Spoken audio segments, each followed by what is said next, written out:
இருந்தும் கோவில் போல் வழிபட்டு வரும் முத்துராமலிங்க தேவரின் வீடு.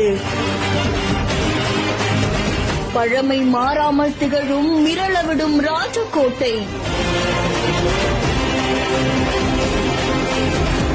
பசும்பொன் தேவரின் நினைவுகளை அழகாக சுமக்கும் இல்லம்.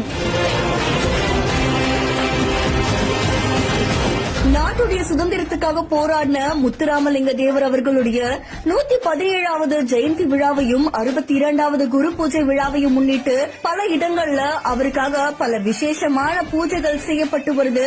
அது மட்டும் இல்லாம முக்கிய தலைவர்களும் அவருடைய சிலைக்கு மாலை அணிவிச்சிட்டு வராங்க. இந்த நிலையில பசும்பொன் தேவர் அவர்களுடைய பூர்வீக வீடு பழமை மாறாம பாரம்பரியத்தோட காட்சியளிக்கிறது பலரையுமே நெகிழ்ச்சியில ஆழ்த்தியிருக்கு. இப்பவும் இந்த வீட்டை பாக்குறதுக்காக பல மக்கள் போயிட்டு வராங்க.